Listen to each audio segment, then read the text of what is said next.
Viewers इस programme में तुहाडा स्वागत है जी। डॉक्टर साहब अगे राजा जी लिखते हैं, हाँ बेनजीर भुट्टो वालों खालिस्तान की लहर नूं नुकसान पहुँचाने संबंधी तुहाडी कीती गई टिप्पणी नाल मैं पूरी तरह सहमत नहीं हाँ।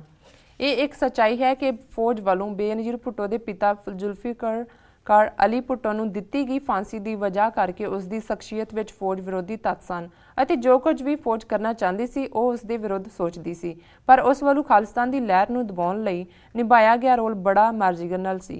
पर उस नूं पाकिस्तान के सज्जे पक्षियां ने बड़ा विगाड़ के पेश किया। सच्चाई यह है कि बेनजीर की पहली हुकूमत बड़ियां दुश्वारियां तो बाद होंद विच आई। 1988 दीयां चोणां जितण तो बाद भी फौज बेनजीर के हवाले हुकूमत करने लई तैयार नहीं सी, जदों तक उसने फौज दीयां कुछ शर्तां नाल सहमति नहीं प्रगटाई। तुहानूं पता ही होवेगा कि भुट्टो नूं गुलाम इशाक खान नूं प्रेजिडेंट मनना पिया, इस दे बावजूद कि वह उसके पिता और पाकिस्तान पीपल्स पार्टी का पक्का विरोधी सी। इसे तरह बेनजीर ने जनरल जिया के दौर के विदेश मंत्री साहिबजादा यकूब अली खान और होर कईयां नूं भी वजारत विच शामिल करना पिया। इन्हां हालातां विच यह यकीन करना औखा है कि उसने मिलिटरी की परवाह किए बिना खालिस्तानी लीडरां दीयां लिस्टां भारत नूं सौंपियां होण। सच्चाई यह है कि उस वेले ISI का डायरैक्टर जनरल हमीद गुल सी, जिहड़ा कि राह के डायरैक्टर जनरल AK वर्मा नूं ओमान विच मिलिया। इन्हां ने सुरक्षा मसलिਆਂ संबंधी एक सांझी कामकारी रिलेशनशिप बनाउण दा फैसला किया। खालिस्तानियों की लिस्ट देना ਅਤੇ सेंट्रल ग्लेशियर तो भारतीय फौज नूं वापस बुलाना इस वर्किंग रिलेशनशिप का ही हिस्सा सी। भारतीय साइड ने सदा वांग इस वार भी धोखा करदियां समझौते ते अमल ना किया ਅਤੇ पाकिस्तानी फौज ने इस नूं बेनजीर भुट्टो के झोले विच पाउण दा यतन किया। भारत के साबका कैबिनेट सैकटरी B रमन ने अपने आर्टिकल पाकिस्तान का दोगलापन विच भी इहो नतीजा कढ़िया है। जिथों तक बेनजीर भुट्टो वालों किए गए दावे का संबंध है, वह हर उस शय नूं मानता दिंदी सी जिहड़ी कि फौज विरोधी टोकरी विच डिगे, क्योंकि तुहाडीआं बहुत सारियां टिप्पणियां भारियां गूढ़ियां ਅਤੇ न्यायसंगत ਹੁੰਦੀਆਂ ਹਨ। मैं सोचा कि इस मुद्दे की थोड़ी व्याख्या कर दी जाए ताकि इस प्रक्रिया का सारा दोष बेनजीर भुट्टो की झोली विच ना ही पाया जाए। जिथों तक साडे हिंदू दोस्त सनी 420 मेरा ख्याल है इस ते मैं रुकांगा जी जी। देखो मैं एप्रीशिएट करदा कि राजा जी ने इसनूं होर एक्सप्लेन किया है जी। बेशक उन्होंने बेनज़ीर भुट्टो का पार्शियल डिफेंस किया है कि भी ये राह के मुखी जी उस वेले दे और हमीद गुल जिहड़े कि ISI के मुखी सी, उन्हां दे विचाले कोई वर्किंग रिलेशनशिप अंडरस्टैंडिंग सी जिहदे थल्ले ऐसा कुछ जिहड़ा किया गया भी इसकी सारी जिम्मेवारी बेनज़ीर भुट्टो ते नहीं आती जी जी। शायद इन्हां दी सारी गल गलत नहीं है, पर इस दे दो पक्ष सामने ने। एक तो जदों भी सिविलियन हुकूमत हुंदी है और बेशक फौज पाकिस्तान दे विच जिन्होंने एस्टैबलिशमेंट इन्होंने लिखे जी जी उदों भी पावरफुल सी, अज भी पावरफुल है, उसका जरूर रोल होएगा। और ये नहीं है भी उन्होंने बाईपास करके कोई बेनज़ीर ने अपने तौर पर किया होएगा जी। पर इहदे बावजूद अल्टीमेटली एक तो किसी भी सिविलियन हुकूमत के वेले किए गए किसी भी काम की जिम्मेवारी हुकूमत ही आती है जी। और दूसरा जिहड़ी गल ने मैनू ये कहण ते मजबूर किया वो बेनज़ीर भुट्टो की अपनी ज़बानी सी। हाँ उहदा भी उन्होंने राजा जी ने डिफेंस दिता है जी कि उन्हां दी जिहड़ी फौज विरोधी मैंटैलिटी सी उहदे चों ये जिहड़ी है उन्हां दा शायद इकबाल आया। पर मेरा ख्याल है भी ये गल फिट हुंदी नहीं, क्योंकि जदों तुसीं और ये गल जे थर्ड सोर्स तो आए और इहदे कोई शक नहीं है भी भुट्टो की इस स्टेटमेंट नूं जदों अजे स्टेटमेंट तो उन्हें बाद च दित्ती, जदों ये लीक हुई भी गल तो सज्जे पक्षी पार्टियां ने इनू बहुत जिहड़ा उभारिया सी। और मैनू याद है वाशिंगटन DC च जिहड़े नवाज शरीफ मुस्लिम लीग के एक दो कारकुन मिले, उन्होंने रादर माफ़ी मंगी कि जी देखो माई ने आ काम कर दिता है, या दूसरा उदों असीं कदे लिखिया भी नहीं, कामेंट भी नहीं किया इस दे उत्ते जी। फिर मेरा ख्याल है भी पीर ऑफ पगाड़ा जिहड़ा सियासत दे विच सी उन्हें पब्लिक स्टेटमेंट भी दी कि भी ये बहुत माड़ा काम किया अगेंस्ट द नैशनल इंटरस्ट है, इनू फिर भी असीं ਵਿਰੋਧੀ ਪਾਰਟੀ ਦਾ ਪ੍ਰੋਪੇਗੈਂਡਾ ਸਮਝਿਆ ਜੀ। ਪਰ ਜਦੋਂ ਬੇਨਜ਼ੀਰ ਭੁੱਟੋ ਨੇ ਖੁਦ ਆਪਣੇ ਇੰਟਰਵਿਊ ਦੇ ਵਿੱਚ, ਜਿਹੜਾ ਉਹਨਾਂ ਨੇ ਕਿਸੇ ਟੈਲੀਵਿਜ਼ਨ ਚੈਨਲ ਨੂੰ ਵੀ ਦਿੱਤਾ ਫੋਨ ਦੇ ਉੱਤੇ ਜੀ, ਔਰ ਇੱਕ ਕਿਸੇ ਮੈਗਜ਼ੀਨ ਦੇ ਵਿੱਚ ਵੀ ਛਪਿਆ, ਉਹਦੇ 'ਚ ਉਹਨਾਂ ਨੇ ਇਹ ਸ਼ਿਕਵਾ ਕੀਤਾ ਉਹਦੇ ਤੇ ਰਾਜੀਵ ਗਾਂਧੀ ਤੇ ਕਿ ਦੇਖੋ ਮੈਂ ਤਾਂ ਜਿਹੜਾ ਸਮਝੌਤੇ ਦਾ ਹਿੱਸਾ ਸੀ, ਅਸੀਂ ਆਪਣਾ ਹਿੱਸਾ ਪੂਰਾ ਕਰ ਦਿੱਤਾ ਹੈ, ਕਿਉਂਕਿ ਉਦੋਂ ਭਾਰਤ ਦੀ ਹਕੂਮਤ ਬੜੇ ਸਿੱਖ ਅੱਤਵਾਦ ਦੇ ਉਸ ਖਤਰਨਾਕ ਦੌਰ ਦੇ ਨਾਲ ਜੂਝ ਰਹੀ ਸੀ ਔਰ ਆਹ ਸਾਥੋਂ ਮੰਗ ਸੀ, ਅਸੀਂ ਤਾਂ ਉਹਨਾਂ ਦਾ ਪੂਰਾ ਸਾਥ ਦਿੱਤਾ ਹੈ ਔਰ ਅਸੀਂ ਆਪਣਾ ਵਾਅਦਾ ਪੂਰਾ ਕੀਤਾ ਹੈ। ਪਰ ਉਹਨਾਂ ਨੇ ਜਿਹੜਾ ਸਾਇਚਨ ਗਲੇਸ਼ੀਅਰ ਤੋਂ ਪਿੱਛੇ ਹਟਾਣਾ ਸੀ ਉਹ ਗੱਲ ਨਹੀਂ ਮੰਨੀ ਔਰ ਇਸ ਗੱਲ ਨੂੰ ਫਿਰ ਕੁਲਦੀਪ ਨਈਅਰ ਨੇ ਆਪਣੇ ਕਾਲਮ ਦੇ ਵਿੱਚ ਲਿਖਿਆ ਕਿ ਜਿਹੜਾ ਰਾਜੀਵ ਗਾਂਧੀ ਤਾਂ ਚਾਹੁੰਦਾ ਸੀ ਪਰ ਫੌਜ ਨਹੀਂ ਮੰਨੀ।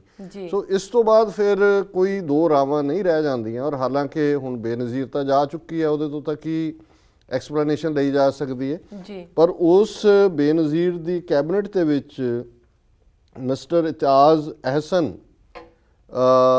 ਇੰਟੀਰੀਅਰ ਮਿਨਿਸਟਰ ਸੀ, ਜਿਹਨੂੰ ਅਸੀਂ ਹੋਮ ਮਿਨਿਸਟਰ ਕਹਿੰਦੇ ਜੀ। ਉਹ ਅੱਜ ਵੀ ਐਕਟਿਵ ਹੈ। ਜਦੋਂ ਪੁਰਾਣੇ prime minister Pakistan Peoples Party ਦੇ ਆਪਣੇ ਕਾਨੂੰਨੀ ਅੜਚਨਾ ਦੇ ਵਿੱਚ ਆਏ ਤਾਂ ਉਹਨਾਂ ਦੇ ਮੇਨ ਵਕੀਲ ਉਹ ਆਏ। ਕਾਫੀ ਵਕੀਲਾਂ ਦੀ ਜਿਹੜੀ ਲਹਿਰ ਵੀ ਚੱਲੀ ਜਦੋਂ ਮੁਸ਼ਰਫ ਤੋਂ ਹਟਾਉਣ ਦੇ ਲਈ ਪਾਵਰ ਤੋਂ, ਉਹਦੇ 'ਚ ਵੀ ਉਹਨਾਂ ਨੇ ਬੜਾ ਰੋਲ ਅਦਾ ਕੀਤਾ ਸੀ।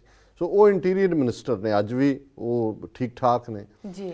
ਸੋ ਮੇਰਾ ਖਿਆਲ ਹੈ ਵੀ ਚੰਗਾ ਹੋਏਗਾ, ਜਿਵੇਂ ਅਲੀ ਸਾਹਿਬ ਇਨਸਾਈਡਰ ਨੇ, ਪੜ੍ਹਨ ਦਾ ਸ਼ੌਕ ਵੀ ਰੱਖਦੇ ਨੇ ਜੀ, ਕਿ ਜੇ ਇਹ ਉਹਨਾਂ ਤੱਕ ਪਹੁੰਚ ਕਰਕੇ ਇਸ ਗੱਲ ਨੂੰ ਫॉर द ਰੈਕਰਡ ਸੇ, ਹੁਣ ਤਾਂ ਹੋ ਗਿਆ, ਬੇਨਜ਼ੀਰ ਉਹਨਾਂ ਨੇ ਕੀਤਾ, ਗੁਲ ਹਮੀਦ ਨੇ ਕੀਤਾ, ਨਹੀਂ ਕੀਤਾ, ਉਹਨਾਂ ਦੀ ਆਪਣੀ ਐਡਮਿਸ਼ਨ ਦੇ ਨਾਲ ਉਹਨਾਂ ਨੇ ਇਹਨੂੰ ਲੈ ਲਿਆ। ਪਰ ਜੇ ਕਿਤੇ ਇਸ ਦਾ ਵੇਰਵਾ ਇਹ ਮਿਸਟਰ ਇਤਾਜ਼ ਹਸਨ, ਜਿਹੜੇ ਅਹਿਸਨ, ਮੈਨੂੰ ਇਹਨਾਂ ਦਾ ਨਾਮ ਐਗਜ਼ੈਕਟ ਪ੍ਰੋਨਾਊਂਸ ਕਰਨਾ ਨਹੀਂ ਆਇਆ ਜੀ, ਉਹ ਦੇ ਦੇਣ ਜਾਂ ਭਾਵੇਂ ਡਿਨਾਈ ਕਰ ਦੇਣ, ਤਾਂ ਐਟਲੀਸਟ ਬੇਨਜ਼ੀਰ ਦੀ ਪੋਜੀਸ਼ਨ ਜਾਂ ਜਿਹੜੀ ਐਕਸਪਲੇਨੇਸ਼ਨ ਇਹਨਾਂ ਨੇ ਦਿੱਤੀ ਹੈ, ਜੇ ਉਹਨਾਂ ਦੀ ਜ਼ੁਬਾਨੀ ਆਉਂਦੀ ਹੈ ਕਿ ਜੀ ਇਹ ਤਾਂ ਸਾਨੂੰ ਪੁੱਛ ਕੇ ਨਹੀਂ ਸੀ ਕੀਤਾ ਗਿਆ, ਇਹ ਤਾਂ ਉਹਨਾਂ ਦਾ ISI ਔਰ ਰਾਹ ਦਾ ਕੋਈ ਸਮਝੌਤਾ ਸੀ ਜੀ।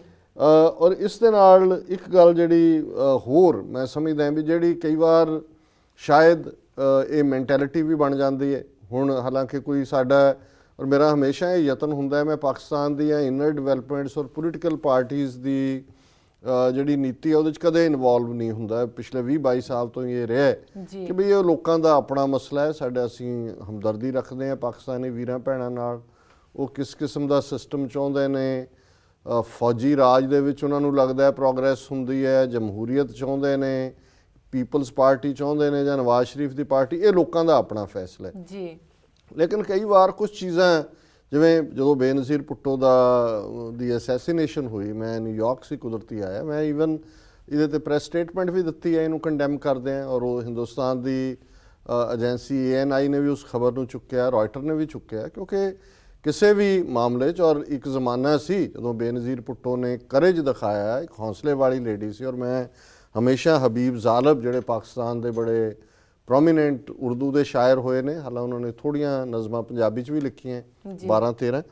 ਸੋ ਜਦੋਂ ਬੇਨਜ਼ੀਰ ਭੁੱਟੋ ਨੇ ਚੈਲੰਜ ਕੀਤਾ ਮਿਲਟਰੀ ਰਜੀਮ ਨੂੰ ਜ਼ਿਆਉਲ ਹਕ ਦੇ ਜ਼ਮਾਨੇ 'ਚ, ਔਰ ਉਹਨਾਂ ਨੇ ਉਹ ਲਾਈਨਾਂ ਲਿਖੀਆਂ ਜਿਹੜੀਆਂ ਹਮੇਸ਼ਾ ਹੀ ਮੈਨੂੰ ਚੰਗੀਆਂ ਲੱਗਦੀਆਂ ਕਿ ਡਰਤੇ हैं बंदूकों वाले एक निहत्थी लड़की से, कांप रहे हैं जनरल ਜ਼ਾਲਮ एक निहत्थी लड़की से, ਕਿਉਂਕਿ ਉਹਦਾ ਇੰਨਾ ਪੋਪੂਲਰ ਸੀ ਲੋਕਾਂ 'ਚ ਹੋਈ ਔਰ ਜਨਰਲ ਕਰਨਲ ਕੰਬ ਰਹੇ ਸੀ ਕਿ ਵੀ ਆਏਗੀ ਪਾਕਿਸਤਾਨ ਲੈਂਡ ਕਰੇਗੀ, ਕੀ ਹੋਏਗਾ ਜੀ ਜੀ। ਲੇਕਿਨ ਜਦੋਂ ਅਸੈਸੀਨੇਸ਼ਨ ਹੋਈ ਉਸ ਤੋਂ ਬਾਅਦ ਥੋੜ੍ਹੀ ਬਹੁਤ ਵਾਇਲੈਂਸ ਸਿੰਧ ਦੇ ਵਿੱਚ ਖਾਸ ਤੌਰ ਤੇ ਹੋਈ, ਨੁਕਸਾਨ ਵੀ ਹੋਏ ਜੀ। ਔਰ ਜਦੋਂ ਉਹਨਾਂ ਦੇ ਹਸਬੈਂਡ ਜ਼ਰਦਾਰੀ, ਜਿਹੜੇ ਕਿ ਪ੍ਰੈਜ਼ੀਡੈਂਟ ਸੀ ਪਿਛਲੀ ਹਕੂਮਤ 'ਚ, ਉਹਨਾਂ ਨੂੰ ਕਿਹਾ ਗਿਆ ਤੇ ਉਹਨਾਂ ਨੇ ਬੜਾ ਇੱਕ ਜਿਹੜਾ ਜਿਹਨੂੰ ਤੁਸੀਂ ਕਹੋ ਕਿ ਵੀ ਜਿਸ ਦੀ ਕੋਈ ਤੁਕ ਬਣਦਾ ਨਹੀਂ ਸੀ, ਉਹਨੇ ਜਸਟੀਫਾਈ ਕੀਤਾ। ਉਹਨੇ ਕਿਹਾ ਜੀ ਬੇਨਜ਼ੀਰ ਭੁੱਟੋ ਬਹੁਤ ਵੱਡੀ ਲੀਡਰ ਸੀ ਜੀ। ਜਿਸ ਤਰ੍ਹਾਂ ਇੰਦਰਾ ਗਾਂਧੀ ਦੇ ਮਾਰੇ ਜਾਣ ਤੋਂ ਬਾਅਦ ਭਾਰਤ ਦੇ ਵਿੱਚ ਹਿੰਸਾ ਹੋਈ ਸੀ, ਇਸ ਤਰ੍ਹਾਂ ਜੇ ਏਡੀ ਵੱਡੀ ਨੇਤਾ ਦੇ ਨਾਲ ਕੁਝ ਹੋਇਆ ਤੇ ਲੋਕਾਂ ਨੇ ਤਾਂ ਆਪਣਾ ਰੋਹ ਦਿਖਾਣਾ ਸੀ